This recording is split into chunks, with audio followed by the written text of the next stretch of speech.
নমস্কার বন্ধুরা, প্রিয় বন্ধু মিডিয়ায় আপনাদের সকলকে স্বাগত। আপনারা দেখছেন প্রিয় বন্ধু বাংলা, সত্যের সন্ধানে সর্বদা। বন্ধুরা, তৃণমূলে যোগ দিতে না দিতেই এবার কি সৌজন্যতা শিষ্টাচার ভুলে গেলেন বাবুল সুপ্রিয়? বরাবর সংস্কৃতির পাঠ দিয়ে এসেছেন তৃণমূল নেত্রী মমতা বন্দ্যোপাধ্যায়, কিন্তু বিজেপি থেকে তৃণমূলে যাওয়া বাবুল সুপ্রিয় কি একদিনেই সেই মমতা বন্দ্যোপাধ্যায়ের দলের ভূষণ সৌজন্যকে ধূলিসাৎ করে দিলেন? তৃণমূলে যোগ দেওয়ার দ্বিতীয় দিনের সাংবাদিক বৈঠকে নিজের পুরনো দলের রাজ্য সভাপতির উদ্দেশ্যে যে কথা বললেন বাবুলবাবু, তা শুধু সৌজন্যতা নয়, বাংলার রাজনৈতিক পরম্পরাকেও প্রশ্নের মুখে ফেলে দিল বলে দাবি করছেন একাংশ। প্রতিপক্ষ যতই কঠোর হোক না কেন, আদায় কাজকলায় সম্পর্ক থাকা সত্ত্বেও বুদ্ধদেব ভট্টাচার্যের প্রতি সৌজন্য প্রদর্শন করতে দেখা যায় মমতা বন্দ্যোপাধ্যায়কে। কিন্তু শিল্পী সমাজের মুখ হয়েও কী করে এত বড় ভুল করলেন আসানসোলের সাংসদ? নিজের নতুন দলের কাছে কি গ্রহণযোগ্যতা পেতে গিয়েই এবার সৌজন্যবোধ প্রশ্নের মুখে ফেলে দিলেন স্বয়ং বাবুল সুপ্রিয়? বন্ধুরা, রবিবার সাংবাদিক বৈঠকে দিলীপ ঘোষের উদ্দেশ্যে বার্তা দেন আসানসোলের বিজেপি সাংসদ, আর তার সেই মন্তব্য নিয়েই নিন্দা জানাতে শুরু করেছেন বিশেষজ্ঞরা। কিন্তু কি সেই মন্তব্য? নতুন দলের নতুন ইনিংস শুরু করার আগেই কি বড়সড় হোঁচট খেলেন আসানসোলের সাংসদ?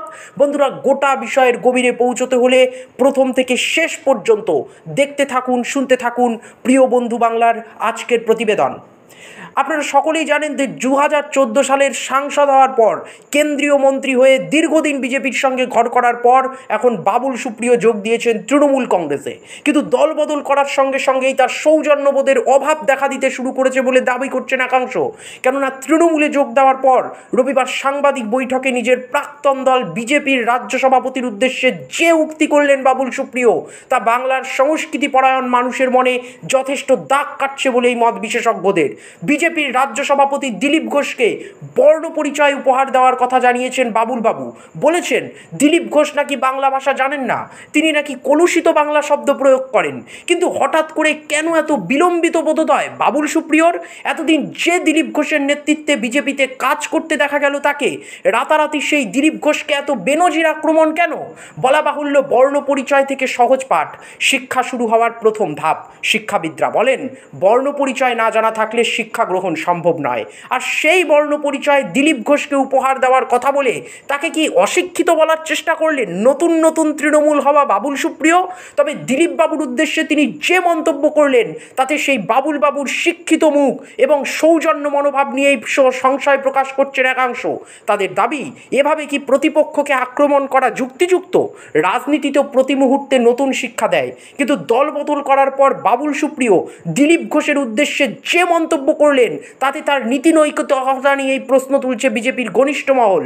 প্রসঙ্গত উল্লেখ্য, শনিবার তৃণমূল কংগ্রেসে যোগদান করার পর রবিবার সাংবাদিকদের মুখোমুখি হন বাবুল সুপ্রিয়, আর সেখানেই তার দলত্যাগ নিয়ে বিজেপির রাজ্য সভাপতির মন্তব্যের বিষয়টি তুলে ধরেন সাংবাদিকরা। আর তার পরিপ্রেক্ষিতে এই মন্তব্য করতে গিয়ে রীতিমতো অসৌজন্য মানসিকতার পরিচয় দিতে দেখা যায় বাবুল সুপ্রিয়কে বলে অভিযোগ একাংশের। এদিন এই প্রসঙ্গে বাবুল সুপ্রিয় বলেন, দিলীপ ঘোষের মন্তব্যের কোনো জবাব আমি দেব না, তবে দিলীপদার সঙ্গে দেখা হলে আমি ওনাকে বর্ণ পরিচয় উপহার দেব।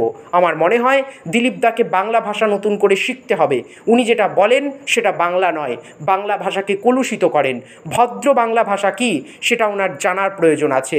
বিরোধিতা করা ওনার কাজ, উনি সেটাই করুন, কিন্তু বাংলা ভাষা ওনাকে শিখতে হবে। আর এখানেই প্রশ্ন, এতদিন তো দিলীপ ঘোষের নেতৃত্বেই বিজেপি করেছেন বাবুল সুপ্রিয়, এক মঞ্চে তারা বক্তব্য রেখেছেন।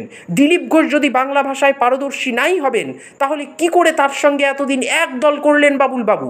অনেকে বাবুল সুপ্রিয়কে তার অতীত মনে করিয়ে দিয়ে বলছেন, এমন অনেক মঞ্চ ছিল যেখানে দিলীপ ঘোষ এবং বাবুল সুপ্রিয় একসাথে উপস্থিত ছিলেন। এমনকি দিলীপদার মন্তব্যের সঙ্গে আমি সহমত বলেও অনেক বিষয়ে বিজেপির রাজ্য সভাপতিকে সমর্থন জানিয়েছিলেন আসানসোলের সাংসদ। কিন্তু এখন সেই বাবুল সুপ্রিয় দলবদল করার পর দিলীপ ঘোষকে বর্ণ পরিচয় দেওয়ার কথা বলে নিজের মানসিকতাকে কি নিম্নগামী করে তুললেন না? এই প্রশ্ন কিন্তু তুলতে শুরু করেছেন বিশেষজ্ঞরা। অনেকে এটাও বলছেন, যদি দিলীপ ঘোষ বাংলা ভাষায় পারদর্শী নাই হবেন, তাহলে এতদিন কেন সেই বিষয়টি বিজেপির ভেতরে তুলে ধরেননি বাবুল সুপ্রিয়? খুব কি দরকার ছিল তৃণমূলে যোগদান করার পর এমন নিম্নরুচির পরিচয় দেওয়ার?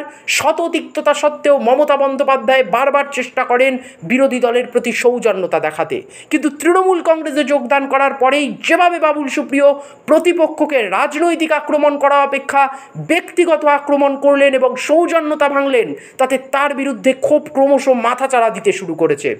গেরুয়া শিবিরের দাবি, নতুন দলে যোগদান করেছেন বাবুল সুপ্রিয়, তাই এখন তিনি চেষ্টা করছেন কি করে সেই নতুন দলের মন পাওয়া যায়, ফলে এই রকম মন্তব্য করে প্রাসঙ্গিকতা পেতে চাইছেন। তবে তিনি এই সমস্ত মন্তব্য যত করবেন ততই তার ভাবমূর্তি ক্ষুণ্ণ হবে।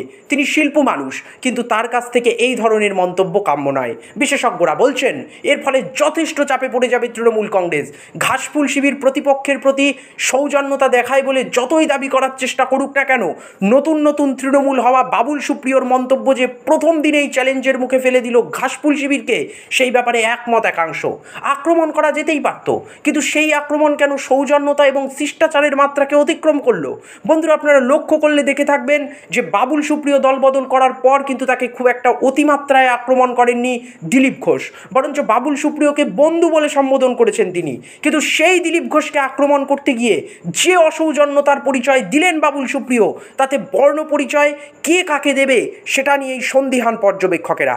হয়তোবা বাবুল সুপ্রিয় এই রকম মন্তব্য করে খবরের শিরোনামে থাকতেই পারেন, কিন্তু তৃণমূলে যুক্ত হওয়ার পর প্রথম সাংবাদিক বৈঠক থেকে তার এই মন্তব্য যে তৃণমূল কংগ্রেস এবং তার ভাবমূর্তিকে যথেষ্ট জনমানুষে প্রশ্নের মুখে ফেলে দিল, সেই ব্যাপারে একমত রাজনীতির কারবারিরা। অনেকে বলছেন বাবুল সুপ্রিয়র এই দলত্যাগের ফলে বিজেপি বাবুল বাবুকে বিন্দুমাত্র গুরুত্ব দিতে নারাজ, কিন্তু তার থেকে বিজেপি যতটা না বাবুল সুপ্রিয়কে গুরুত্ব দিতে চাইছে না, তার থেকে অনেক বেশি বাবুল সুপ্রিয় হয়তোবা বিজেপিকে গুরুত্ব দিয়ে ফেলছেন। হয়তোবা সেদিক থেকে তার এই মন্তব্য রাজ্য রাজনীতিতে বিজেপি এবং দিলীপ ঘোষকে আরও বেশি প্রাসঙ্গিক করে তুলছে বলেই দাবি করছেন বিশেষজ্ঞরা। তো বন্ধুরা, আপনারা কি মনে করেন দিলীপ ঘোষের উদ্দেশ্যে যে মন্তব্য করেছেন বাবুল সুপ্রিয় তা কি গ্রহণযোগ্য? এই মন্তব্য করে কি তিনি সত্যিই লাভবান হলেন, নাকি দল বদল করার পর যে নীতি নিয়ে বাবুল সুপ্রিয় জনতার কাছে প্রশ্নের মুখে পড়ে গিয়েছিলেন, সেই নীতির পাশাপাশি এবার সৌজন্যতাবোধ নিয়ে সাধারণ মানুষের প্রশ্নের মুখে পড়তে হবে তাকে? তৃণমূলে যোগ দেওয়ার দ্বিতীয় সাংবাদিক বৈঠকে দিলীপ ঘোষকে নিয়ে বাবুল সুপ্রিয়র মন্তব্যের পরিপ্রেক্ষিতে আপনাদের মতামত কি জানান আমাদের কমেন্ট বক্সে। আর বন্ধুরা, আমাদের এই প্রতিবেদনটি যদি আপনাদের ভালো লেগে থাকে তাহলে লাইক এবং শেয়ার করতে ভুলবেন না। অবশ্যই সাবস্ক্রাইব করে দেবেন প্রিয় বন্ধু বাংলা চ্যানেলটি, কেননা আপনাদের সমর্থন এবং সহযোগিতার উপর ভিত্তি করেই আগামী দিনের সামনের দিকে এগিয়ে যাব আমরা। রাজ্য থেকে জেলা, গ্রাম থেকে শহর, প্রতি মুহূর্তের প্রতিটি খবরের আপডেট পেতে নজর রাখুন প্রিয় বন্ধু বাংলায়। ভালো থাকবেন, সুস্থ থাকবেন, নমস্কার।